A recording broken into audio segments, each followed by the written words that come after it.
ಸಮಸ್ತ ಕೇಳುಗರಿಗೆ ಓದುವ ಪ್ರೀತಿಗಾಗಿ ಯೂಟ್ಯೂಬ್ ಚಾನಲ್ಗೆ ಸ್ವಾಗತ. ನಾನು ನಿಮ್ಮ ಪ್ರತಿಮಾ. ಈ ವಿಡಿಯೋ ನೋಡುತ್ತಿರುವ ನೀವು ದಯವಿಟ್ಟು ಈ ಚಾನಲನ್ನು ಸಬ್ಸ್ಕ್ರೈಬ್ ಮಾಡಿ, ಲೈಕ್ ಮಾಡಿ ಮತ್ತು ಶೇರ್ ಮಾಡಿ. ಈ ದಿನ ನಾನು ಪೂರ್ಣಚಂದ್ರ ತೇಜಸ್ವಿರವರ ಚಿದಂಬರ ರಹಸ್ಯ ಈ ಕಥೆಯ 41ನೇ ಅಧ್ಯಾಯವನ್ನು ಓದುತ್ತಿದ್ದೇನೆ. ಅಧ್ಯಾಯ 41.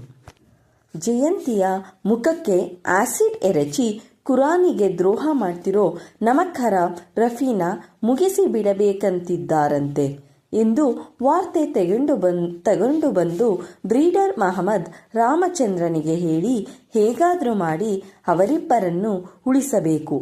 4 ದಿನ ಅವರು ಯಾರ ಕಣ್ಣಿಗೂ ಬೀಳದ ಹಾಗೆ ಮಾಡಬೇಕು ಎಂದು ಕೇಳಿಕೊಂಡ.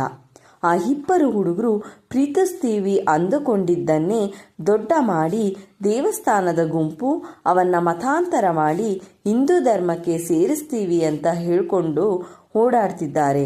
ಅದಕ್ಕೆ ಸಾಬರಕೇರಿಯವರೆಲ್ಲ ಮತಾಂತರ ಮಾಡಲಿ, ಬೋಣಿ ಮಕ್ಕಳು, ಅವರ ಬಾಯಿಗೆ ದನದ ಮಾಂಸ ಹಾಕಿ ಜಾತಿ ಕೆಡಿಸ್ತೀವಿ ಅಂತ ಮಾತಾಡ್ತಿದ್ದಾರೆ. ಇವತ್ತು ನಾಳೆ ಒಳಗೆ ದೊಂಬಿ ಗ್ಯಾರಂಟಿ. ಹೊಡೆದಾಡಿಕೊಳ್ಳೋರು ಹೊಡೆದಾಡಿಕೊಳ್ಳಲಿ, ಅವರಿಬ್ಬರನ್ನು ಹೇಗಾದರೂ ಬಚಾವ್ ಮಾಡಬೇಕು ಎಂದು ಭಯ ಕಳವಳದಿಂದ ಹೇಳಿದ ಮಹಮ್ಮದ್. ನಿಂಗ್ಯಾರು ಹೇಳಿದರು? ರಾಮಚಂದ್ರ ಕೇಳಿದ. ನೋಡು ರಾಮಚಂದ್ರ, ಇದನ್ನು ಯಾರಿಗೂ ಹೇಳಬೇಡ. ನಮ್ಮ ಸಂಶೋಧನಾ ಕೇಂದ್ರದಲ್ಲಿ ಇದ್ದ ಸಲ್ಫ್ಯೂರಿಕ್ ಆಸಿಡ್ ಕಳುವಾಗಿದೆ. ನಮ್ಮ ಸಂಶೋಧನಾ ಕೇಂದ್ರದ ಗೌಸ್ ಹೇಳಿದ. ಸುಲೇಮಾನ್ ಬೇರಿ ಕಡೆಯೋರು ಈ ಕೆಲಸ ಮಾಡಿರೋದಂತೆ. ಯಾರು ಏನು ಅಂತ ತನಿಖೆ ಮಾಡೋದಕ್ಕೆ ಮಾತ್ರ ಈಗಲೇ ಹೋಗಬೇಡಿ. ಪೊಲೀಸರಿಗೂ ಕೊಡಬೇಡಿ, ಯಾಕೆಂದರೆ ಅವರನ್ನೆಲ್ಲ ಖತಮ್ ಮಾಡೋದಕ್ಕೆ ರೆಡಿಯಾಗಿದ್ದಾರೆ. ನೀವು ಮೊದಲು ಅವರಿಬ್ಬರನ್ನು ಬಂದೋಬಸ್ತ್ ಮಾಡಿ, ಮಿಕ್ಕಿದ್ದು ನಿಧಾನಕ್ಕೆ ನೋಡಿಕೊಳ್ಳೋಣ ಎಂದು ಹೇಳಿದ ಮಹಮ್ಮದ್ ಧ್ವನಿ ಕಳವಳದಿಂದ ನಡುಗುತ್ತಿತ್ತು. ರಾಮಚಂದ್ರನಿಗೂ ಕಳವಳ ಆರಂಭವಾಯಿತು. ಈ ಇಬ್ಬರು ಹುಡುಗರ ಪ್ರೀತಿಯನ್ನೇ ಹೇಗೆ 2 ಗುಂಪುಗಳು ತಮ್ಮ ರಾಜಕೀಯಕ್ಕೆ ಉಪಯೋಗಿಸತೊಡಗಿವೆ ಎಂದು. ಈಗಲೇ ಮದುವೆ ಮಾಡೋದಕ್ಕೆ ತವಕಗೊಂಡಿರೋ ಹಿಂದೂಗಳನ್ನು ನೋಡಿ ಹೇಸಿಗೆಯಾಯಿತು. ಜಯಂತಿಯ ಸುಂದರ ಮುಖಕ್ಕೆ ಆಸಿಡ್ ಎಸೆಯೋದಕ್ಕೆ ತಯಾರಿರುವ ಮುಸ್ಲಿಮರ ಬಗೆಗೆ ವಾಕರಿಕೆ ಬಂತು. ತಡ ಮಾಡಿದರೆ ತೊಂದರೆಯಾದೀತೆಂದು ರಮೇಶನನ್ನು ಕರೆಸಿ ಅವರಿಬ್ಬರನ್ನು ಎಲ್ಲಾದರೂ ಅವಿಸಿಟ್ಟು ಬಿಡು. ಜಯಂತಿ ಬಗ್ಗೆ ರೋಷಗೊಂಡಿರುವ ಅವರ ತಂದೆ ಇವನ್ನು ಉಪೇಕ್ಷೆ ಮಾಡುವುದು ಖಂಡಿತ. ನಾವೇ ಜವಾಬ್ದಾರಿ ತಗೋಬೇಕಾಗಿದೆ ಎಂದು ತಿಳಿಸಿದ. ರಮೇಶ ರೋಷಾವೇಶದಲ್ಲಿ ಅದ್ಯಾವ ನನ್ನ ಮಗ ಅವರ ಮೈ ಮುಟ್ತಾನೆ, ನೋಡ್ಕೋತೀನಿ ಸರ್ ಎಂದು ಮೊದಲು ಕೂಗಾಡಿದರೂ ಕೊನೆಗೆ ವಿವೇಕ ತಂದುಕೊಂಡು ಸಮ್ಮತಿಸಿದ. ಆದರೆ ಇದಕ್ಕೆ ರಫಿಯನ್ನು ಒಪ್ಪಿಸುವುದೇ ಕಷ್ಟ. ಅವನನ್ನು ಇಲ್ಲಿಗೆ ಕರ್ಕೊಂಡು ಬರ್ತೀನಿ, ನೀವೇ ಒಂದು ಮಾತು ಹೇಳಬೇಕು ಎಂದ. ರಾಮಚಂದ್ರ ಜಯಂತಿಗೂ ರಫಿಗೂ ಹೇಳಿ ಒಪ್ಪಿಸುವ ಜವಾಬ್ದಾರಿ ಹೊತ್ತುಕೊಂಡ. ಜಯರಾಮನಿಗೆ ಈ ವಿಷಯ ತಿಳಿಸೋದಕ್ಕೆ ಅವನ್ನ ಹುಡುಕಿಕೊಂಡು ಹೊರಟ. ಯಾರೋ ಅವನು ಸಂಶೋಧನಾ ಕೇಂದ್ರಕ್ಕೆ ಹೋಗಿದ್ದಾನೆ ಎಂದರು. ರಾಮಚಂದ್ರ ಅಲ್ಲಿಗೆ ಹೋದಾಗ ಜಯರಾಮ್ ಪಾಟೀಲರ ಕೋಣೆಯೊಳಗೆ ಅಂಗಾಡಿ, ಹೆಗ್ಡೆ, ಸಿದ್ದಪ್ಪ ಇವರೊಡನೆ ಪಾಟೀಲರ ಜೊತೆ ಹರಟುತ್ತಾ ಕುಳಿತಿದ್ದ.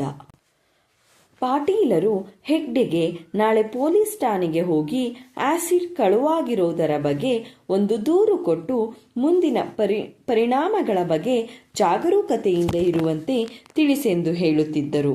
ಮಾರನೇ ದಿನ ಬೆಳಿಗ್ಗೆ ಗೋಸಾಯಿ ಬಾಬು ತಿಳಿಸಿದಂತೆ ಸಿದ್ದಪ್ಪ, ಅಂಗಾಡಿ, ಪಾಟೀಲರು 3 ಜನವು ಮಸೀದಿ ಹತ್ತಿರ ಅವನಿಗಾಗಿ ಕಾಯಬೇಕೆಂದು ಆಗಲೇ ತೀರ್ಮಾನವಾಗಿತ್ತು. ಅಷ್ಟರಲ್ಲಿ ರಾಮಚಂದ್ರ ಅಲ್ಲಿಗೆ ಬಂದ. ಮಹಮ್ಮದ್ ಅವನಿಗೆ ತಿಳಿಸಿದ್ದನ್ನೆಲ್ಲ ತಿಳಿಸಿದ.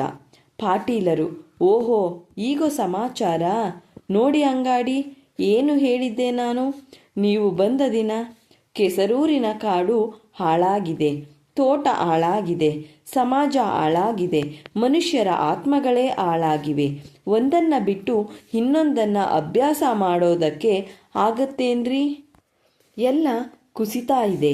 ಒಬ್ಬ ಹುಡುಗ ಹುಡುಗಿ ಪ್ರೀತಿನ ಉಪಯೋಗಿಸಿಕೊಂಡು ಇವರು ಸಾಬರಿಗೆ ಮುಯ್ಯಿ ತೀರಿಸೋದಂದರೇನು? ಅವರು ಇವಳ ಎಳೆಮುಖಕ್ಕೆ ಆ್ಯಸಿಡ್ಡು ಸುರಿತೀವಿ ಅನ್ನೋದೇನು? ಇಂಥವರನ್ನ ಉದ್ಧಾರ ಮಾಡೋದಕ್ಕೆ ಯಾಕೆ ನಾನು ಕೆಸರೂರು ಹೈಬ್ರಿಡ್ ಪತ್ತೆ ಮಾಡೋದಕ್ಕೆ ಹೋಗಬೇಕು ಹೇಳಿ ಎಂದರು. ಇದೆಲ್ಲ ಕರ್ತವ್ಯ ಸರ್. ಸಂಶೋಧನೆಯ ಮೌಲ್ಯ ಸಂಶೋಧನೆಯಲ್ಲಿಯೇ ಇರುತ್ತೆ. ನೀವು ಪತ್ತೆ ಮಾಡಿದರೂ ಅದರಿಂದ ಇವರು ಉದ್ಧಾರ ಆಗೋ ಯೋಗ ಇರಬೇಕಲ್ಲ, ಜಯರಾಮ್ ಹೇಳಿದ. ಜೋಗಿಹಾಳರು ಇದಕ್ಕಾಗಿ ಪ್ರಾಣಾರ್ಪಣೆ ಮಾಡಿದಾರನ್ನೋದನ್ನು ನಾವು ಮರಿಬಾರ್ದು ಸರ್ ಎಂದ ಅಂಗಾಡಿ. ಏನು ಅಂಗಾಡಿ, ಇನ್ನು ಜಯರಾಮ್ ಹೇಳಿದ ಕಥೆನೇ ನೆಚ್ಚಿಕೊಂಡು ಮಾತಾಡ್ತಿರೋ ಹಾಗಿದೆಯಲ್ಲ. ಹೋಗ್ಲಿ ಬಿಡಿ, ಅದರಿಂದ ನಿಮಗೆ ಸ್ವಲ್ಪ ಚೈತನ್ಯ ಬರೋ ಹಾಗಿದ್ರೆ ಅದನ್ನೇ ನೆಚ್ಚಿಕೊಳ್ಳಿ. ಈಗ ನಡೀರಿ, ನಾಳೆ ಬೆಳಗಿನ ಜಾವ ಮಸೀದಿ ಹತ್ರ ಸೇರೋಣ, ಅಲ್ಲೇ ಕಾಯ್ತಿರಿ ಎಂದಿದ್ದಾನೆ ಗೋಸಾಯಿ ಬಾಬು ಎಂದೆನ್ನುತ್ತಾ ಎದ್ದರು ಪಾಟೀಲರು. ರಾಮಚಂದ್ರ, ಅಂಗಾಡಿ, ಜಯರಾಮ್ ಕೆಸರೂರಿನ ಕಡೆಗೆ ಮಾತಾಡಿಕೊಳ್ಳುತ್ತಾ ಹೊರಟರು. ದಾರಿಯಲ್ಲೇ ಕೆಸರೂರು ಕಾಲೇಜಿನ ಕೆಲವು ಹುಡುಗರು ಇದಿರಾಗಿ ನಮಸ್ಕಾರ ಸರ್ ಎಂದರು ರಾಮಚಂದ್ರನಿಗೆ. ಕ್ಲಾಸ್ ಇಲ್ಲವೇ ಎಂದು ರಾಮಚಂದ್ರ ಕೇಳಿದ್ದಕ್ಕೆ ಕಾಲೇಜಿಗೆ ರಜಾ ಘೋಷಣೆ ಮಾಡಿದ್ದಾರೆಂದು ಪೊಲೀಸರು ಹುಡುಗರಿಗೆ ಲಾಠಿ ಚಾರ್ಜು ಮಾಡಿದರೆಂದು ಹೇಳಿದ. ಗಾಬರಿಯಾದ ರಾಮಚಂದ್ರ, ಏನಾಯ್ತು ಸರಿಯಾಗಿ ಹೇಳೆಂದು ಕೇಳಿದ. ಕೆಸರೂರು ಕಾಲೇಜಿಗೆ 4-6 ಜನ ಅಪರಿಚಿತರು ಬಂದು ಜಯಂತಿ ಯಾರೆಂದು ಯಾರನ್ನು ವಿಚಾರಿಸುತ್ತಿದ್ದರಂತೆ. ಅದನ್ನು ಕೇಳಿ ಅಂಗಾರ, ರಮೇಶ ಎಲ್ಲ ಅವರಿಗೆ ಹೊಡೆದರಂತೆ. ಅವರು ಹೊಡೆದಾಟಕ್ಕೆ ನಿಂತರು. ಇಂಗ್ಲಿಷ್ ಗೌಡ ಓಡಿ ಹೋಗಿ ಪ್ರಿನ್ಸಿಪಾಲರಿಗೆ ಹೇಳಿದನಂತೆ. ಪ್ರಿನ್ಸಿಪಾಲರು ವೆಂಕಟೇಶ್ವರ ಭಕ್ತರ ಕಡೆ ಇದ್ದ ಹುಡುಗರಿಗೆ, ಏನು ನೋಡ್ತೀರಾ, ಸಾಬರಿಗೆ ಮಟ್ಟ ಹಾಕುವುದು ಬಿಟ್ಟು ಎಂದು ಹೇಳಿ ತಕ್ಷಣ ರಜಾ ಘೋಷಣೆ ಮಾಡಿದರಂತೆ. ಹುಡುಗರೆಲ್ಲ ರಮೇಶ ಅಂಗಾರನಿಗೆ ಜಯಕಾರ ಹಾಕುತ್ತಾ ಹೊಡೆದಾಟ ಹತ್ತಿರ ನುಗ್ಗಿದರಂತೆ. ಆಗಂತಕರು ಗುಂಪು ನೋಡಿ ಓಡಿ ಹೋದರಂತೆ. ಆಮೇಲೆ ಹುಡುಗರು ಅಲ್ಲಿಂದ ಮುಂದುವರೆದು ಬಸ್ ಸ್ಟ್ಯಾಂಡ್ ಪಕ್ಕದ ಸಾವಿರ ಮಳಿಗೆಗಳನ್ನೆಲ್ಲ ಲೂಟಿ ಮಾಡಿ ಹಣ್ಣು ತಿಂದು ಮಳಿಗೆಗಳಿಗೆ ಬೆಂಕಿ ಇಟ್ಟರಂತೆ. ಪೊಲೀಸಿನವರು ಬಂದು ಲಾಠಿ ಚಾರ್ಜ್ ಮಾಡಿ ಹುಡುಗರನ್ನ ಚೆದುರಿಸಿದರಂತೆ. ಆ ಹುಡುಗ ಒಂದೇ ಉಸಿರಿನಲ್ಲಿ ಹೇಳಿ ಮುಗಿಸಿದ. ಜಯರಾಮ, ರಾಮಚಂದ್ರ ಈ ಸುದ್ದಿ ಕೇಳಿ ಸರಸರ ಕೆಸರೂರಿನ ಕಡೆ ಹೊರಟರು. ಕೆಸರೂರಿಗೆ ಬಂದಾಗ ನಾಳೆ ಕೆಸರೂರು ಬಂದ್, ಪೊಲೀಸರ ದಬ್ಬಾಳಿಕೆಗೆ ಧಿಕ್ಕಾರ ಎಂದು ಪ್ರಸಾರ ಮಾಡುತ್ತಾ ಹುಡುಗರು ರೋಷಾವೇಶದಿಂದ ಓಡಾಡುತ್ತಿದ್ದರು. ನೋಡಯ್ಯ, ನನಗನಿಸುತ್ತೆ ಇದೆಲ್ಲದಕ್ಕೂ ನಿನ್ನ ಕಥೆಯೇ ಮೂಲ ಕಾರಣ ಅಂತ ಎಂದ ರಾಮಚಂದ್ರ. ನಿನಗೆ ಹಾಗೆನ್ನಿಸಿದರೆ ಜೀವನ ಅದಕ್ಕೂ ಸಾಕ್ಷಿ ಒದಗಿಸುವುದಕ್ಕೆ ಶುರು ಮಾಡುತ್ತೆ. ನಾನು ಬೇಕಾದಷ್ಟು ಕತೆ ಬರೆದಿದ್ದೇನೆ, ಯಾವುದಿಂದ್ರಾನು ಏನೂ ಆಗಿಲ್ಲ. ಹಾಗೆ ನೋಡಿದರೆ ಇಲ್ಲಿ ಇರೋರೆಲ್ಲರ ತಲೆಯೊಳಗೂ ಒಂದೊಂದು ಕತೆ ಇದೆ ಕಣೋ ಎಂದ ಜಯರಾಮ್. ತಡೀರಿ, ನಾಳೆ ನಿಮ್ಮ ಕತೆಯ ಅಂತಿಮ ವಿಮರ್ಶೆ ಕೈಗೊಳ್ತಿದ್ದೀನಿ, ಅಲ್ಲಿಯವರೆಗೆ ತೀರ್ಮಾನ ಕೊಡಬೇಡಿ ಎಂದು ಅಂಗಾಡಿ ಬಾಯಿ ಹಾಕಿದ. ಧನ್ಯವಾದಗಳು.